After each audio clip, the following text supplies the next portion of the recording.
Welcome back.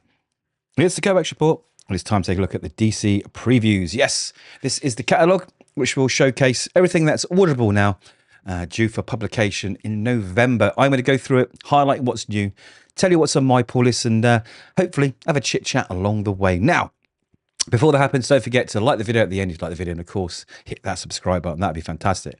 Anyway, look at that cover, Batman and Deadpool. So this is the second book. We'll have Deadpool and Batman from Marvel's first, and then we'll get this one. This has got a lot of big names behind it. So let's dive in and find out what it's all about. Here we go, the moment you've been waiting for, and I really have. This crossover between Marvel and DC has really got me quite excited, a lot more than I thought it would, actually, especially with the creators that DC are throwing behind it. I mean, Grant Morrison, you know you're in for a treat for Grant Morrison. So let's have a little read. This one's written by Grant Morrison, Scott Snyder, James Tynion IV, Joshua Williamson, Tom Taylor, Mariko Tamaki, and G. Willow Wilson. And now look at the art lineup. Dan Mora, Hayden Sherman, Bruno Redondo, Amanda Connor, who I love her work, and Dennis Cohen. So it sounds amazing. The Dark Knight and the Merc with the Mouth team up for an adventure so mind-bending you'll think you're in a dream. Of course, if it's Grant Morrison, it's definitely going to be mind-bending. Brought to you by legendary creators Grant Morrison, Dan Mora, and be sure not to miss these incredible extra stories. So we've got Scott Snyder, James Tynion IV, and Joshua Williamson teaming up with Hayden Sherman for a magical Constantine, Hellblazer, Doctor Strange tale. Tom Taylor and Bruno Redondo bring you an epic, I would never have guessed, Nightwing, Dick Grayson, and Laura Kinney Wolverine story. Mariko Tamaki and Amanda Connor smash Harley Quinn and the Hulk together. It is great to see Amanda Connor back during Harley Quinn. She's also got I think there's an Elvira crossover as well, so that sounds fun. G. Willow Wilson and Dennis Cohen will tell an electrifying Static and Miss Marvel yarn. So Static's also back. I've got a video coming out about that. He's teaming up with Batman Beyond for a little mini-series, so that should be fun. Now, here we go. Look at these glorious covers. That Lee Bermejo cover is incredible. I don't know which one to get. I love the Sienkiewicz variant cover homage there. That's really nice. And we've got the Hayden Sherman, the Punisher. That would be an interesting team up I'd love to see. I'm very excited about the Nightwing Wolverine team up and the creative team behind that. They did amazing runs of both those characters. So let's see what else we got. We've got the tie-ins. And we've got the main title, so DCKO. So this is the big event, or rather one of the big events DC are putting out this year. And I think to sort of succinctly say, it's a punch-up between heroes. There's very high stakes, and there is the Heart of Apocalypse all wrapped up in this event, which I'm sure is going to spill across all the other titles. So let's find out what's going on. So the masterminds behind this are Scott Snyder and Javier Fernandez. We've got variant covers, of course, by Daniel Warren Johnson. He's everywhere at the moment, and that's a good thing because he is absolutely killing it right now. So, issue 2, we're not going to read the solicit because we don't want to spoil number 1 as it hasn't come out yet. But we have the tie-ins. So we got Night Fight. That sounds cool. Joshua Williamson and Dan Mora experience Batman's epic journey during the explosive DCKO event. So I guess we're going to get these mainline characters in these books. We're going to get a sort of their point of view of what's going on in the main event. So that sounds exciting. The Dark Knight is forced to take a different path in the tournament for the Heart of Apocalypse, one that has turned Gotham into a deadly arena where Batman must battle against the Batmen of the future. Okay, who are these Batmen? I don't know. I'll have to read to find out. Stay tuned to find out exactly. So, this is really cool. That's definitely on the pull list. Of course, we got variant covers. So it's interesting to see that whatever's going on with the heroes is going to spill out across Gotham and probably Metropolis as well. Lex Luthor entered. Well, there we go. Superman 32, Joshua Williamson, art by Eddie Barrows and Ebner Ferriara. So Lex Luthor is back, but how did he get into the deadly tournament? Yes, because as far as I know, it's all heroes. Can Superman and Lex work together? I don't know. To learn about the Heart of Apocalypse and how to stop it, and who protects Metropolis as it transforms into a raging fire pit. Okay, I'm on board. I am on board for that. We've got another tie in here, Justice League Unlimited, issue 13. Of course, penned by Mark Waid with art by Dan Moore. Dan Moore is a busy boy. The Earth opens up to swallow the JLU. Parademons swarm the Watchtower. The Time Trapper lies near dead at Metamorpho's feet. Any one of these things is catastrophic, but all three simultaneously, can Armageddon be far behind? We're going to find out. Is that Batman Beyond in there as well? It is. It is. I've just noticed. Okay. Another tie-in, The Flash 27, Mark Waid and Christopher Cantwell with art by Vasco Georgiev. Now, I don't read The Flash, so I probably won't be picking it up normally. However, I'll probably pick it up to see what's going on in the tie-in. The same with Titans 29 by John Layman and Pete Woods. Probably going to pick up all of these tie-ins and review them on the channel so we get a full picture of what's going on. So what's happening to The Flash? After Impulse's shocking decision, The Flash races through the time stream before Impulse's irrational actions can potentially doom the DC universe. But someone is just a step behind the speedsters, while The Flash and Impulse run right into a shocking reunion. Okay. Now, I don't know enough about these guys to know who that is in the background, but it's shocking. But he looks like he has shock powers. Actually, is he one of the Legion of Legion of Doom? I'm not sure. Anyway, before I embarrass myself, Titans. Okay, we've got Titans. The towers have lifted. And Earth's evacuation is complete. So they're evacuating Earth. Wow. Where are they going to put them? As the Titans take to the stars to save humanity from the oncoming apocalypse, trouble can't help but follow them. Our heroes are scattered across the galaxy and across dimensions, each discovering that new worlds mean new dangers, something Starfire knows all too well, as she ends up cornered by the Apocalyptan blockade. All right. Okay, we got a little shot. I loved these as a kid where, you battle all your people together. So who we got? On the left, we got Captain Atom, Guy Gardner, Aquaman, Supergirl. On the right, Wonder Woman, Lobo, Swamp Thing, Cyborg, Red Hood, Zatanna.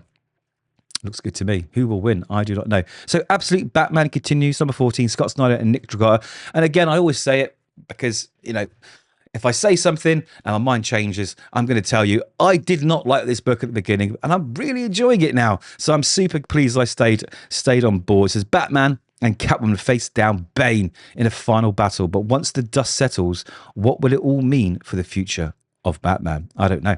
And Absolute Superman, which I'm actually really enjoying. Again, I didn't really like it at the beginning, and now I'm loving it, is Jason Aaron and Rafa Sandoval. So the Battle of Kansas has begun as the tanks of Lazarus Corp come rolling down the streets of Smallville, hunted and weakened from the horrors he suffered at the hands of Brainiac and Ra's al Ghul. Superman wages a last desperate fight for everything and everyone he has come to hold dear. That little variant there on the right looks like a homage to me. Yes, it looks very, very cool. Wonder Woman battles. Again, I do enjoy this book. Kelly Thompson and Matthias Bergara on art to save the world from an all-new supernatural threat that Diana is uniquely unqualified to solve. She will have to reach back to the oldest and deepest of gods for their assistance, but they may not agree with her position. In the midst of this struggle, a new player makes their presence known, but are they friend or foe? Concluding a two-part guest arc from the visionary artist Matthias Bergara. So the first part of that hasn't dropped yet, so that's good to know. Absolute Flash Jeff Lemire, you're doing an amazing job over on the what's the other book? One of the Robbins book. I forget which one. Is it Jason Todd? I think he's right in that. It's incredible. But this isn't floating my boat. Probably because also Flash has never been a big character for me. But there will be secrets revealed apparently as Absolute Flash raids Fort Fox as he tries to get to the bottom of the secrets within. Nice covers though. Okay, Absolute Green Lantern, again, Al Ewing and Janoy Lindsay. Could not get into it. It was just too far removed for me. That's not on the pull list. But Batman is. Now we've got Matt Fraction and Jorge Jimenez. I'm getting better at pronouncing his name, on this book. And I'm so looking forward to issue 1 dropping. I'm not even going to read this solicit. Don't want to spoil anything. I'm hoping this is going to bring Batman's mainline book back to the top, just like they need to do with Amazing Spider-Man. But you've hopefully seen my video about that.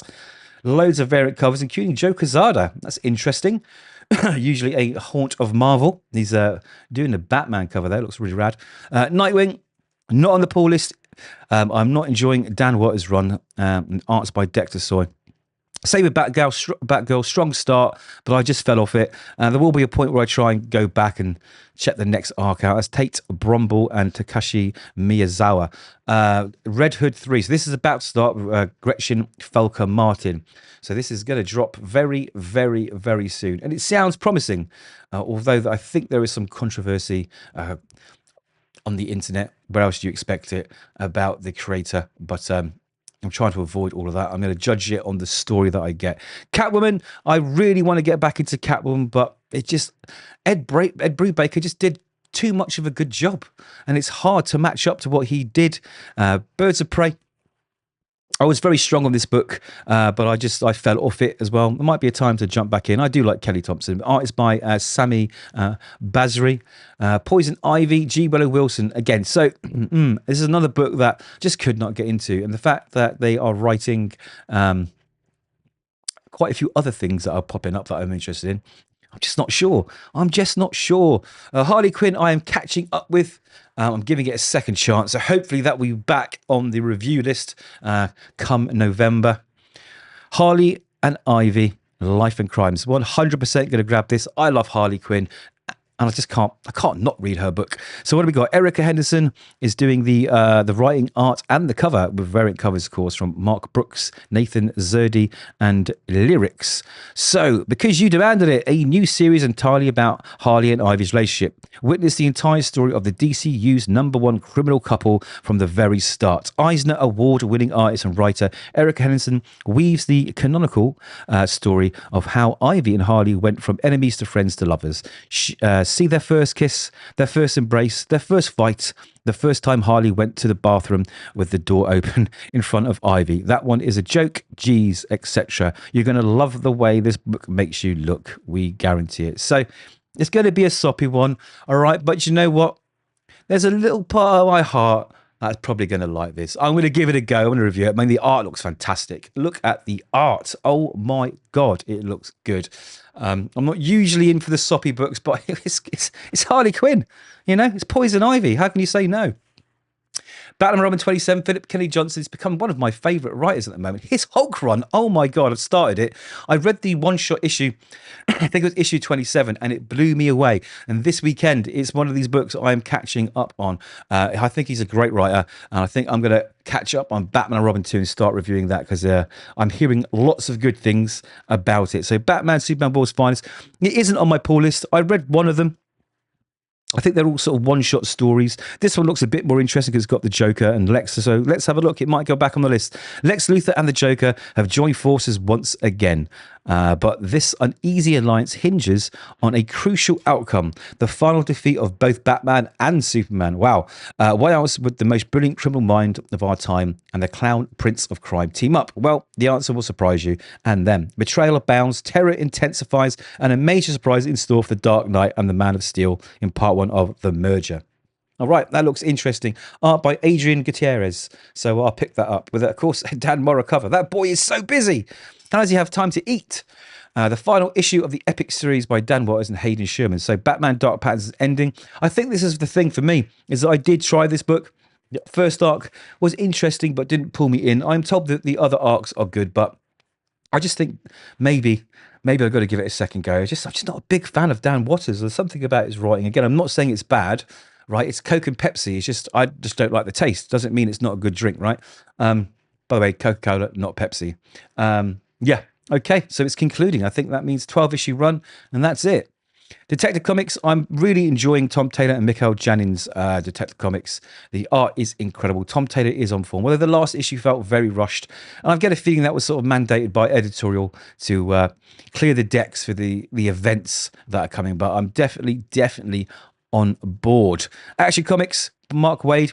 I think this is the book that I read the other week. I've got back into it. If it is the one where Superboy Prime turns up, then it's got me hooked. I'm not sure if it is. There's so many books. I'm trying to read more Superman. That might go back on the list. Wonder Woman 27 by Tom King. Catching up with that.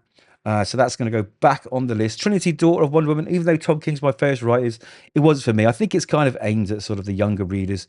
It's not floating my boat. Supergirl, I tried it. It's definitely not for me. There is an audience for it, and I'm not it. So that's off the list.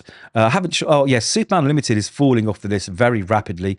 It really is a bit too hammy for me, and it feels like a book where, much with the Fantastic Four and what they're doing with the Fantastic Four movie that's just come out, is the Fantastic Four has relaunched for an issue 1, and the story feels very much like This is for you guys that haven't read the book before, but you've seen the movie, you want to get into comics. And the story's just a bit poor. I'll be honest, it was poor. But Superman Limited, again, it's very, very reminiscent of the older 30s, 40s stories, and it's not clicking in my brain. I'm not enjoying it at all, really. Yeah, sorry, Dan Slott, you have done some amazing work, but Superman Limited isn't for me. New Gods is great by Ram V, Evan Cagle, expansive, really deep story. I'm quite enjoying that. Aquaman's off the list. I'm not into these swimmy characters, underwater chaps. No, not for me. No, that's not on my list, I'm afraid. Justice League Red. Now, I do want to read this, but Saladin Ahmed is on Daredevil and Wolverine, and I'm going to risk some. I'm going to risk some dislikes here. They're not very good books, in my opinion. You know, they are Pepsi to my Coca-Cola. So I'm kind of a little bit weary about this one. So I'll try and read issue 1 and see how it goes. Now, Cheetah and Cheshire Rob, The Justice League by Greg Rucka and Nicholas Scott was one of my books of the week. If you are not on board on this book, you'd like the idea of these two obscure characters robbing the JLA, then pick it up. Issue 1's out. It's not too late to start. It's super, super good. I was shocked at how good it was. Again, Green Lanterns and Green Arrows, they've never been on my list of heroes. I just don't identify with them, so those are not on my pull list. But the new ones are out. The JSA by Jeff Lemire and Gavin Guidry. Now, this is actually quite fun. I think I picked up the first issue of the arc prior to this, and it does that whole old world 1940s feel right, because it's still sort of modern enough not to be sort of hammy and slapstick. So I'm enjoying that. Green Arrow. Adventures of Superman, Book of L. So issue 1's going to drop very, very soon. Philip Kennedy Johnson on the writing duties, with Scott Godlewski on art and cover. Now, they've just released like a little trailer online. You can go watch where PKJ talks about it. This is actually one of the books I'm looking forward to the most out of that whole Superman universe, because I'm trying to get more into Superman. Justice League versus Godzilla versus Kong 2, number 5. So that's not for me. Gotham Academy first year. So issue 1 hasn't dropped. I think this is going to be aimed at the sort of younger readers. I'm not too sure. I know the first run that they had was very, very, very successful. So if you're into Gotham Academy, that'd definitely a pickup. Okay, we got the Christmas books coming out now, so I'm sure they'll be fun. We might review one on the channel. There's a Red Hood advert we were talking about earlier. So this is it. Batman Static Beyond number 1. Batman Beyond is back. Now, would I have preferred his own series? Would I have preferred a new season on the animated TV shows? Yes, I would. But look, we're still getting some Batman Beyond, so it's good, right? So it's Evan Narciss and Nicholas Draper Ivy.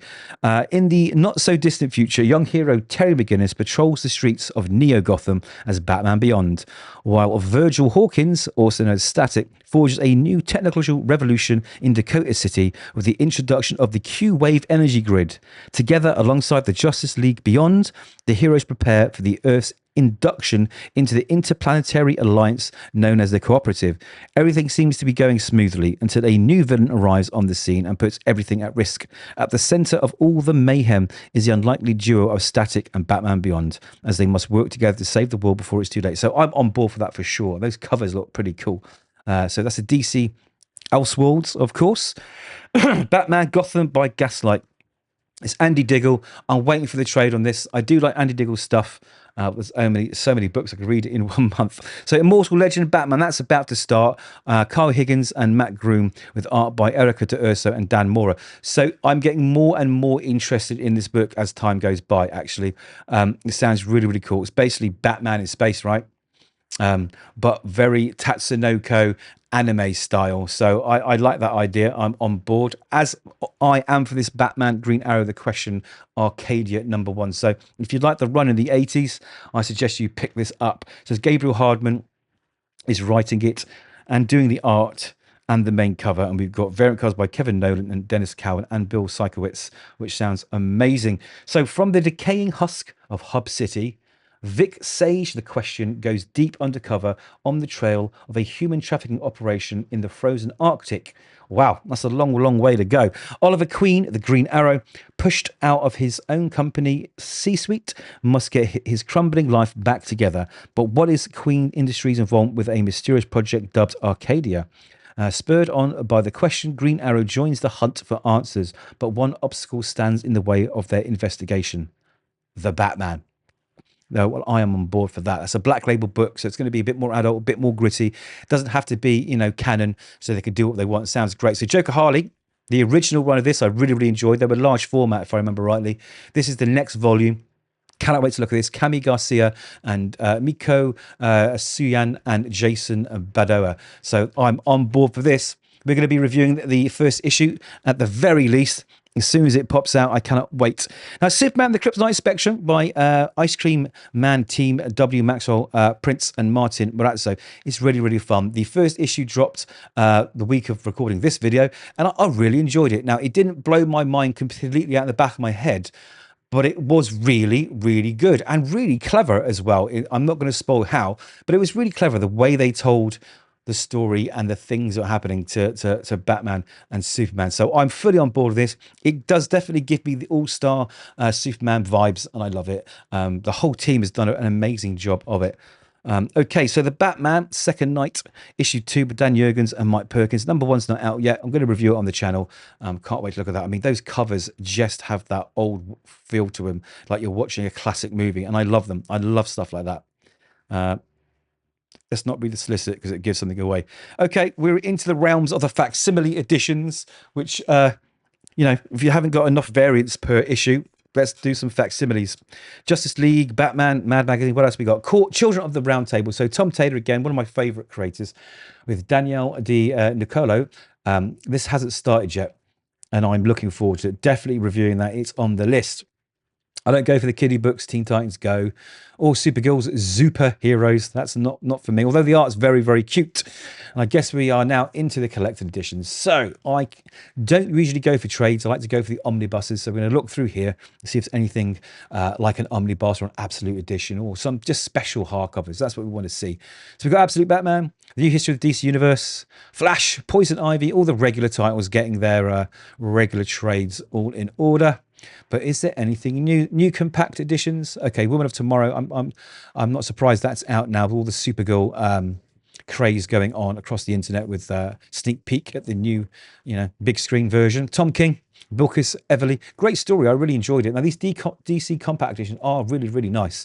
But if you're like me and you need to wear glasses, you definitely bring them because it's really hard to read these speech balloons. What have we got? Batman and Robin by Grant Morrison, Absolute Edition. Okay, so that's, is this a new version or is this just the first time ever? I'm not sure. So Grant Morrison with art by Frank Whiteley, one of my heroes, Philip Tant, Fraser Irving, and more. $125, 712 pages, but this is an advanced list. So this, I think, isn't coming out in November. Now, this is Americanized dates, right? So that looks like June, July, maybe, because if this was British dates, it would be February. I'm not too sure. Anyway, from Grant Morrison's legendary Batman saga comes his renowned run on the dynamic duo. In the wake of Batman's death, Dick Grayson must take on the mantle of Batman and tutelage the unpredictable Damian Wayne as the new Robin. Now, some people love this is incredible and some think it's terrible. Let me know what you think. I'm going to reread it at some point. I can't remember how I felt about it, which probably isn't a good thing, but yeah, at least we're getting an absolute, right? At least we're getting an absolute. Same with Batman White Knight by Sean Murphy. I mean, his art in that book is incredible. I've read some of that whole White Knight series, and I quite enjoyed it, actually. Okay, some compendiums. Justice League Dark, Green Lantern Compendium 1, Rebirth. So that's an interesting one. Jeff Johns, Ron Mars. I remember reading that. And Dave Gibbons, of course, with lots and lots of things collected in it. Wow, Green Lantern Secret Files and Origins, Green Lantern Rebirth 1 to 6, Green Lantern 1 to 17, Guy Gardner Collateral Damage 1 to 2, Ran Thanagar War 1 to 6, Ran Thanagar War Infinite Christ Special, Green Lantern Corps Recharge 1 to 5, Green Lantern Corps 2006, and Ion 1 to 12. That is a huge, huge Omni. 1,536 pages. Wow. Wow. And only $60. So there we go. Okay, we got more collected editions here. What you'd expect. Oh, Mad Love Deluxe Edition. So that's good. That's being reprinted. It's a bit hard to get the original hardcover, I think. Batman R.I.P. Grant Morrison, 2000 edition. With Tony S. Daniel art. More Omnis. Green Lantern, Justice League of America, Superman. They are really going heavy with the collected editions that month. And that's it. That is it. Well, there's a lot of DC here for me to read, and my DC list is usually quite small, but this month looks like it's getting bigger and bigger and bigger and bigger. And I'm noticing the next few weeks have got absolutely huge amount of good books coming out as well. So there we go. Those are my thoughts. Let me know if I've missed anything I should be reading. Let me know what you're picking up. And hopefully, once you've liked and subscribed, I'd really appreciate if you did. Hopefully, we will see you in the next one.